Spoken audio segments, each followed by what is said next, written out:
और चलिए ब्रेक के बाद एक बार फिर आपका स्वागत है। कांग्रेस महासचिव प्रियंका गांधी वाड्रा का वाराणसी दौरा है। दोपहर 1 बजे काशी विश्वनाथ मंदिर में दर्शन करेंगी प्रियंका। वाराणसी में कांग्रेस प्रत्याशियों के लिए प्रचार करेंगी। दोपहर 2 बजे पिंडरा में प्रियंका गांधी की जनसभा है, वो जनसभा को संबोधित भी करेंगी। तो आज प्रियंका गांधी वाराणसी आएंगी और यहां पर प्रचार प्रसार करेंगी। कांग्रेस के उम्मीदवारों के लिए वोटों की अपील भी करेंगी। ब्रजेश श्रीवास्तव हमारे एसोसिएट एडिटर लगातार हमारे साथ जुड़े हैं, उनसे हम बातचीत करेंगे। ब्रजेश जी, वाराणसी में लोगों ने धीरे धीरे जोर शोर से प्रचार प्रसार की जो रणनीति है उस पर काम करना शुरू कर दिया है, क्योंकि वाराणसी में वोट डाले जाएंगे आखिरी चरण में। और वाराणसी को एक चीज हम देख रहे हैं कि कोई भी राजनीतिक पार्टी बिल्कुल भी हल्के में नहीं ले रही है। वाराणसी को केंद्र बनाकर प्रचार प्रसार किया जा रहा है। सवाल यह है ब्रजेश जी कि वाराणसी ही क्यों? देखिए अंशिका, सबसे बड़ी बात यह है कि काशी केवल सियासत का केंद्र नहीं है, बल्कि काशी हर एक सियासी दल के लिए अपनी साख, सत्ता और अस्मिता का केंद्र भी बन चुका है। काशी में प्रधानमंत्री नरेंद्र मोदी हैं। अगर काशी में आप काशी के आसपास के क्षेत्र में अगर आप बीजेपी को हराते हो तो सीधी तौर पर साख वहां प्रधानमंत्री के दांव पर लगेगी। यानी 2024 में आप एक मैसेज देंगे कि देखिए, जो काशी नहीं बचा पाया वो देश को क्या बचाएगा। तो ये अपने आप एक मैसेज है। इसीलिए चाहे वो प्रियंका गांधी हो, अखिलेश यादव हो, ममता बनर्जी हो, वो सभी नेता इस वक्त काशी में हैं। काशी में डेरा डाल के बैठे हुए हैं, क्योंकि उन्हें मालूम है कि बीजेपी को काशी में जाकर घेरो और केवल 22 ही नहीं बल्कि 24 तक मैसेज भेजो। तो ये मैसेज, ये लड़ाई दरअसल अभी तक जो 6 चरणों की लड़ाई वो 22 की लड़ाई थी। हाँ। लेकिन जो 7वें चरण की लड़ाई है दरअसल ये 24 की लड़ाई है जो है। 22 में आप मैसेज देंगे और उसका मैसेज 24 तक जाएगा। इसीलिए प्रियंका गांधी हो, कल राहुल गांधी भी यहाँ पहुंच जाएंगे। जो आ रहा है वो काशी विश्वनाथ में माथा टेक रहा है। जिसने कभी मंदिर के दर्शन नहीं किए वो भी यहाँ पर आकर के माथा टेक रहा है और जय गंगे मैया का उद्घोष कर रहा है। तो ये अपने आप में ये काशी का स्वभाव है कि काशी में जो आता है वो जो है बम बम बोले बगैर नहीं रह पाता। तो जो भी आ रहा है यहाँ पर वो बम बम भोले का उद्घोष कर रहा है। अब ये है कि बाबा विश्वनाथ किसको आशीष देंगे ये तो आने वाला समय बताएगा। लेकिन फिलहाल 7वें चरण पर आकर के सब ने पूरी तरीके से अपनी ताकत को सेंट्रलाइज कर दिया है काशी को लेकर के। यहाँ पर एक सियासी महाभारत है। आपको याद होगा कि किस तरीके से कहा जाता कि अभिमन्यु अपना 7वां द्वार नहीं भेद पाया था और वो धराशायी हो गया। तो इस वक्त भी बीजेपी के लिए कुछ उसी तरह का चक्र भी बुना जा रहा है। 6 चरण हो चुके हैं, 7वां चरण है। अब ये 7वां द्वार बीजेपी कैसे भेदेगी, इसके लिए प्रधानमंत्री अर्जुन की भूमिका में नजर आए हैं, क्योंकि केवल अर्जुन जानता था कि वो चक्रव्यूह कैसे भेदा जा सकता है। तो प्रधानमंत्री यहाँ अर्जुन की भूमिका में है। अब देखना यह होगा कि देखिए, उसमें तो अभिमन्यु धराशायी हो गया था, लेकिन क्या इस बार अभिमन्यु यानी योगी आदित्यनाथ को जो है पीएम बचा पाएंगे, क्योंकि ये 7वां चरण बेहद क्रूशल है। इसीलिए आप देखिए पीएम ने खुद कमान अपने हाथों में ली है, क्योंकि ये पीएम मोदी की साख से भी जुड़ा हुआ है। काशी उनका संसदीय क्षेत्र है, काशी को वो अपना घर कहते हैं। काशी में वो कहते हैं मैंने उसके विकास किया है, काशी को का स्वरूप बदला है। काशी विश्वनाथ कॉरिडोर को जो पूरी दुनिया में एक मॉडल के तौर पर दिखाया गया। तो अब परीक्षा इन सब चीज़ों की है कि अगर आपने पूर्वांचल में विकास किया है, अगर आपने काशी में काशी विश्वनाथ कॉरिडोर का उद्धार किया है, आपने एक नए स्वरूप में बाबा विश्वनाथ को लेकर के आए हैं, अगर काशी में डेवलपमेंट किया है, तो ये डेवलपमेंट आपकी कसौटी पर है। ये कसौटी पर कसा जाएगा और 10 मार्च को इसका फैसला होगा। लेकिन उससे पहले पूरी सेना घेरने में लगी हुई है। विपक्ष में सब अलग अलग लड़ रहे थे, लेकिन काशी में आकर के सब बीजेपी पर हमलावर हो गए एक साथ जो है। तो अब देखना होगा कि तिलिस्म बीजेपी कैसे तोड़ती है, कैसे मुकाबला करती है। ये अपने आप में बेहद अहम है। ब्रजेश जी, राजनीतिक पार्टियों के लिए तो है ही इंपॉर्टेंट प्रचार प्रसार, वो तो करेंगे ही, लेकिन अपने प्रचार प्रसार में कौन सी वो चीजें हैं जिसका जिक्र किया जाएगा जोरों से? देखिए, सबसे बड़ी बात यह है कि अखिलेश यादव यहां पर आते हैं। अखिलेश यादव यहां पर पूर्वांचल की बदहाली का मुद्दा उठाते हैं। अखिलेश यादव कहते हैं कि पूर्वांचल में विकास का जो सब्जबाग दिखाया गया है बीजेपी के जरिए, दरअसल उसकी बुनियाद समाजवादी पार्टी ने रखी थी। वो उस हिंदुत्व को जो है कहीं ना कहीं उसको कटघरे में खड़ा करते हैं कि ये दरअसल छद्म हिंदुत्व है। और वो सॉफ्ट हिंदुत्व के जरिए जिस तरीके से जो है काशी विश्वनाथ में आकर के, काशी में आकर के आरती में जो है ममता बनर्जी को शामिल करवा के, वो तमाम चीज़ें हैं जो इसके जरिए मैसेज देने का। अभी प्रियंका गांधी अब से कुछ देर में जो है काशी विश्वनाथ पहुंचेंगी, बाबा विश्वनाथ के दर्शन करने के लिए पहुंचेंगी। तो ये सारी वो चीज़ें हैं जो विपक्ष बता रहा है कि देखिए केवल घंटी बजाना, केवल मंदिर जाना, केवल बीजेपी बस का काम नहीं है। हम भी मंदिर जाते हैं, हम भी आध्यात्मिक हैं, हम भी हिंदू। चलिए ब्रजेश जी, बहुत शुक्रिया इस तमाम जानकारी के लिए। यूपी में छठे दौर का दंगल खत्म हो गया है, अब बारी आखिरी राउंड की है और इस अंतिम दौर में सियासत का केंद्र बना है काशी। बाबा भोले नगरी में सियासी मेला लगा है। गुरुवार को वाराणसी में ममता बनर्जी, जयंत चौधरी और ओम प्रकाश राजभर के साथ विशाल रैली कर अखिलेश यादव ने अपनी ताकत का एहसास कराया। तो वहीं महादेव की नगरी में पीएम मोदी और सीएम योगी अपना दम आज दिखाएंगे। शहर में पीएम मोदी सीएम योगी के साथ रोड शो करेंगे और माहौल भगवामय करने की कोशिश होगी। 2017 में भी इसी तरह मोदी ने अंतिम 3 दिन तक काशी में पांव जमाया था। नतीजा बीजेपी को प्रचंड जीत मिली थी और अब की बार भी पीएम मोदी उसी राह पर चल रहे हैं। तो वहीं प्रियंका गांधी वाड्रा और बसपा सुप्रीमो मायावती ने भी काशी की जमीन से आखिरी दांव चल दिया है। प्रियंका और आखिर दौर में बदलाव की उम्मीदें हैं प्रियंका गांधी को, तो वहीं मायावती को 2007 जैसा चमत्कार होने की आस है। लेकिन अब इस बीच देखना होगा कि आखिर बाबा विश्वनाथ किसकी हसरतें पूरी करेंगे। घोर परिवारवादियों का यूपी की जनता ने पत्ता साफ कर दिया। विपक्ष के कई नेताओं ने विदेश भागने के लिए अपने टिकट बुक कराने शुरू कर दिए। बताओ बीजेपी हार गई कि नहीं हार गई? ये दावे आखिरी दौर के ठीक पहले हो रहे हैं, लेकिन किसके दावे में कितना दम है ये जनता अपने वोट की चोट से करेगी। 7 मार्च को अंतिम चरण में पूर्वांचल के 9 जिलों की 54 सीटों पर मतदान होगा, जिसके लिए पासे फेंक दिए गए हैं। आखिरी चरण के लिए जौनपुर से लेकर चंदौली तक सियासी बिसात बिछी है, लेकिन सबसे ज्यादा सुर्खियों में है बाबा भोले की नगरी वाराणसी। आखिरी दौर में काशी में रहने का असर सभी सियासी दलों को पता है। यही वजह है कि बीजेपी, सपा, बसपा और कांग्रेस के महारथियों ने महादेव की नगरी में पांव जमा दिया है। आज से 3 दिन तक प्रधानमंत्री नरेंद्र मोदी काशी में रहेंगे। कल सीएम योगी के साथ वाराणसी के सड़कों पर रोड शो करेंगे और अगले दिन विशाल जनसभा के जरिए बीजेपी के पक्ष में माहौल तैयार करेंगे। हालांकि इससे पहले ही बीजेपी के नेताओं ने काशी में 2017 के करिश्मे को दोहराने का दावा ठोक दिया है। यूपी चुनाव के हर चरण में लगातार यही दिखाई दे रहा है। जो खबरें आ रही है, घोर परिवारवादियों का यूपी की जनता ने पत्ता साफ कर दिया है। जब 7वां चरण का चुनाव संपन्न होगा तो भाइयों बहनों आप देखना कि 8, 9 और 10 मार्च को तमाम विपक्षी दलों के नेता जो पिछले 2-3 महीनों से काफी बिलबिला रहे थे, ये सभी विदेश भागते हुए नजर आएंगे। महादेव की नगरी में पूर्वांचल जीतने का समीकरण पीएम मोदी और सीएम योगी ने तैयार किया है, तो अखिलेश यादव भगवा ब्रिगेड को मात देने के लिए पिता से सीखा हुआ चरखा दांव चल रहे हैं। आज अखिलेश यादव ने ममता बनर्जी, ओम प्रकाश राजभर और जयंत चौधरी के साथ बनारस में बड़ी रैली की और दावा ठोक दिया कि अंतिम दौर में भी साइकिल पूरी रफ्तार के साथ दौड़ेगी। बताओ बीजेपी हार गई कि नहीं हार गई? आप लोग नाराज हो बीजेपी से कि नहीं नाराज हो?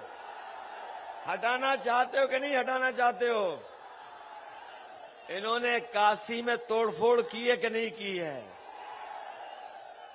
गंगा की सफाई की कि गंगा गंदी है? इसलिए इस चुनाव में इनके खिलाफ एक एक मतदान कर करके वोट डाल करके गठबंधन के जो साइकिल से लड़ रहे हैं उनकी मदद करना। पहले कहते थे हम अच्छे दिन ले आएंगे, सुना, अच्छे दिन ले आएंगे। अच्छे दिन के नाम पे नोटबंदी कर दिया।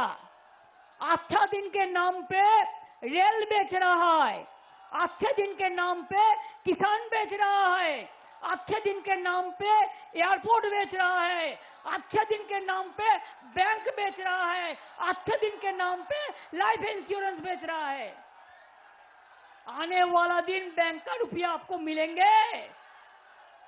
पहले बोला था 15 लाख करके दे देगा, 15 लाख करके रुपया आप लोगों को अकाउंट में आ जाएगा। आया था? हम गौ माता को सम्मान करते हैं, लेकिन आपने क्या किया? आज छोटी छोटी ये जंतु लेके किसान लोग परेशानी है। नहीं तो आप खाने देता, नहीं तो आप उसको अच्छा से रहने देता। बीजेपी और सपा के साथ ही कांग्रेस और बसपा ने भी वाराणसी के जरिए आखिरी दांव चला है।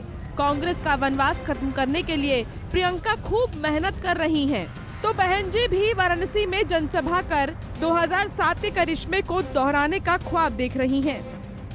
मन बना लो, बहुत हो गया है, बहुत इस्तेमाल हो गया है आपका। आपके जज्बातों पर इन्होंने आपसे सत्ता छीनी है। जो सत्ता आपने उधार में ली है ना, वो वापस ले लो ब्याज के साथ। चुनाव में यहाँ अपने वाराणसी मंडल से भी खासकर बीजेपी व सपा का जरूर सफाया करेंगे।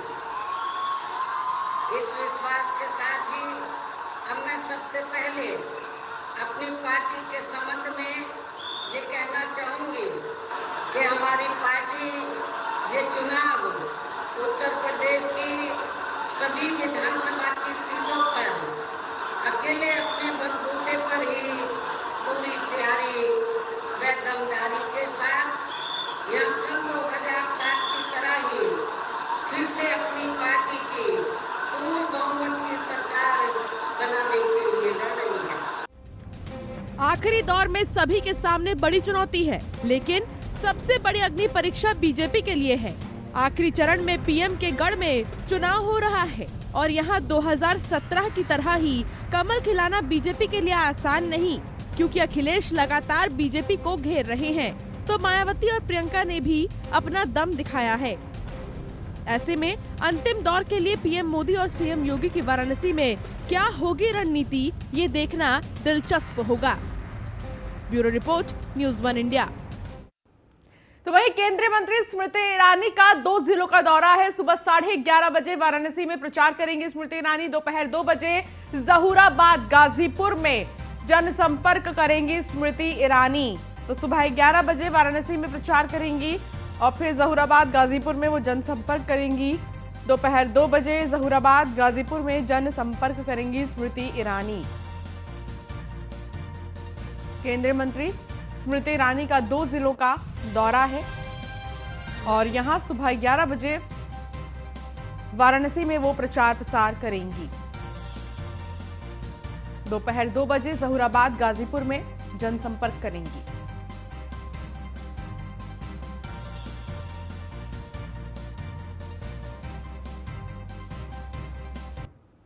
डिप्टी सीएम केशव प्रसाद मौर्य 3 जिलों में प्रचार करेंगे। सुबह 11 बजे भटपुरा, बदलापुर, जौनपुर में जनसभा करेंगे और दोपहर 12:15 पर लालगंज, आजमगढ़ में जनसभा करेंगे। दोपहर 2:30 बजे महमूदाबाद, गाजीपुर में जनसभा करेंगे और दोपहर 3:45 पर घोरावल में वो सोनभद्र में रैली करेंगे। तो डिप्टी सीएम केशव प्रसाद मौर्य आज जनसभा करेंगे। जौनपुर, आजमगढ़, गाजीपुर, सोनभद्र में जनसभा करेंगे। 3:45 पर घोरावल, सोनभद्र में रैली को संबोधित करेंगे। तो वही बीजेपी प्रदेश अध्यक्ष स्वतंत्र देव सिंह वाराणसी, सोनभद्र में प्रचार करेंगे। सुबह 11 बजे मड़वाड़ी, वाराणसी में प्रभावी मतदाताओं से संवाद करेंगे और दोपहर 12 बजे पिंडरा, वाराणसी में प्रभावी मतदाताओं से संवाद करेंगे। दोपहर 1:15 पर रॉबर्ट्सगंज, सोनभद्र में वो जनसभा भी करेंगे। तो वाराणसी में प्रभावी मतदाताओं से संवाद करेंगे स्वतंत्र देव सिंह और इसके साथ ही मड़वाड़ी में वो जनता के बीच जाएंगे, उनसे मुलाकात करेंगे।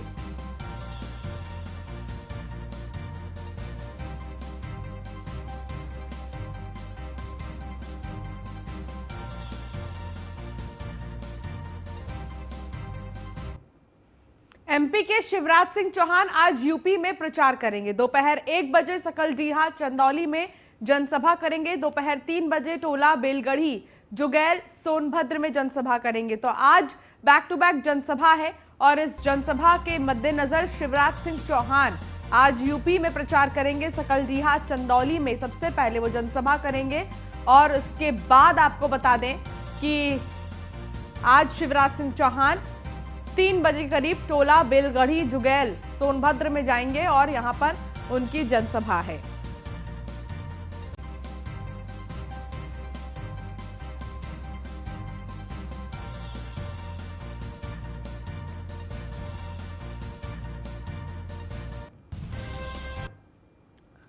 यूपी चुनाव के आखिरी चरण का मतदान 7 मार्च को होगा। तो वहीं जनता को अपने पक्ष में करने के लिए सभी राजनीतिक दल धुआंधार प्रचार कर रहे हैं। 5 मार्च को चुनाव प्रचार बंद हो जाएगा। देखिए रिपोर्ट।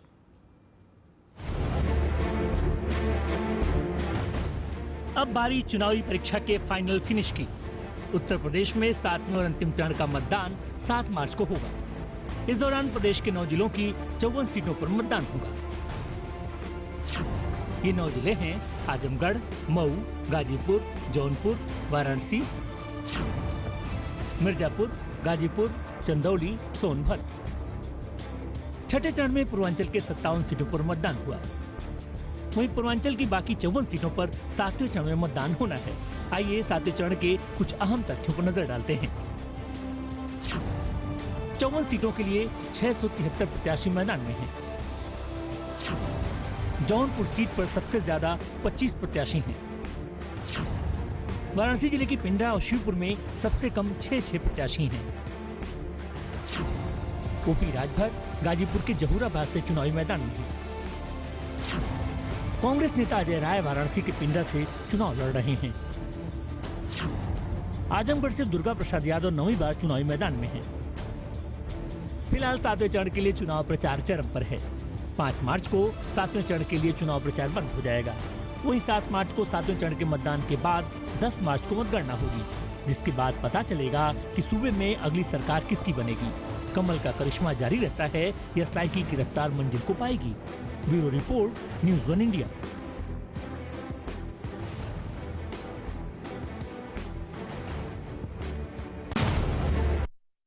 सहारनपुर के बेहट में छात्रों के 2 गुटों में जमकर लाठी डंडे चले। बताया जा रहा है कि थाना बेहट क्षेत्र में छात्रों के 2 गुटों में पुरानी रंजिश को लेकर झगड़ा हो गया। बात इतनी बढ़ी कि एक गुट ने दूसरे पक्ष पर लाठी डंडों से हमला कर दिया।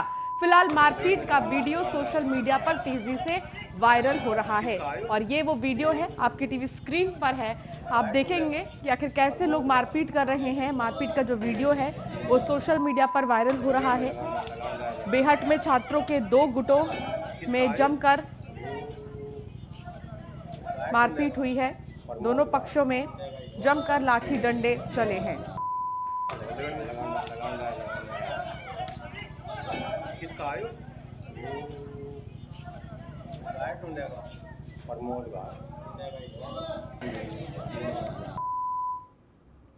खबर नोएडा से है, जहां कॉस्मेटिक का सामान बनाने वाली कंपनी वीएलसीसी की मालकिन वंदना लूथरा, सीईओ मनीष झा समेत 3 लोगों के खिलाफ नोएडा के कोतवाली सेक्टर 39 में धोखाधड़ी की रिपोर्ट दर्ज की गई है। यह केस कोर्ट के आदेश पर दर्ज की गई है। रिपोर्ट दर्ज होने के बाद पुलिस मामले की जांच करने में जुट गई है। तीनों पर नोएडा के एक फर्म संचालक की एजेंसी को हटाने के लिए फर्जी दस्तावेज तैयार कर धोखाधड़ी करने का आरोप है। तो वीएलसीसी की सीईओ समेत 3 लोगों पर एफआईआर दर्ज की गई है। फर्जी दस्तावेज तैयार कर धोखाधड़ी करने का आरोप है इन पर। फिलहाल पुलिस इस पूरे मामले की जांच में जुट गई है।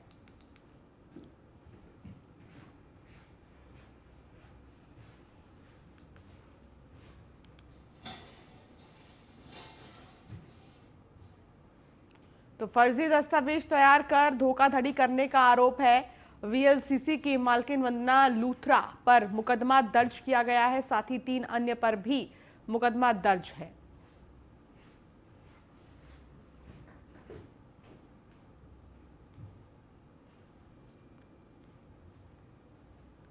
वीएलसीसी जो कि एक बड़ी कंपनी है ब्यूटी कॉस्मेटिक्स की, और इन पर मुकदमा दर्ज किया गया है फर्जी दस्तावेज के मामले को लेकर। हालांकि पुलिस हर तरह से इस पूरे मामले में जांच पड़ताल कर रही है।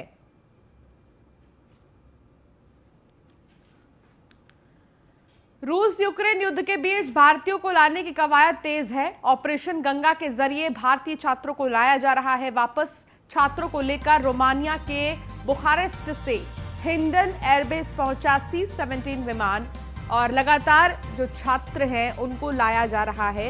ये सिलसिला अभी जारी है। ऑपरेशन गंगा लगातार जारी है। ऑपरेशन गंगा के तहत सभी छात्रों को वापस लाया जा रहा है। रूस यूक्रेन युद्ध के बीच भारतीयों को वापस, भारतीय छात्रों को लाया जा रहा है। ऑपरेशन गंगा के जरिए छात्रों को लेकर रोमानिया के बुखारेस्ट से हिंडन एयरबेस पहुंचा C-17 विमान।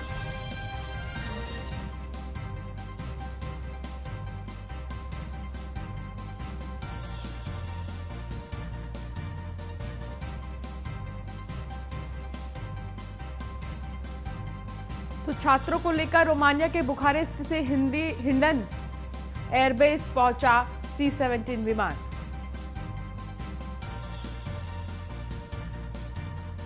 रूस और यूक्रेन की बैठक में बड़ा फैसला लिया गया है। युद्ध क्षेत्र से नागरिकों को निकालने का रास्ता देंगे दोनों देश, खाना और दवाई भी देंगे दोनों देश। तो इस बीच युद्ध क्षेत्र से नागरिकों निकालने का रास्ता देंगे दोनों देश, नागरिकों को निकलवाएंगे, खाना और दवाई भी दोनों देश देंगे। रूस और यूक्रेन की बैठक में बड़ा फैसला हुआ है, जहां युद्ध क्षेत्र से नागरिकों को निकलने का रास्ता देंगे दोनों ही देश।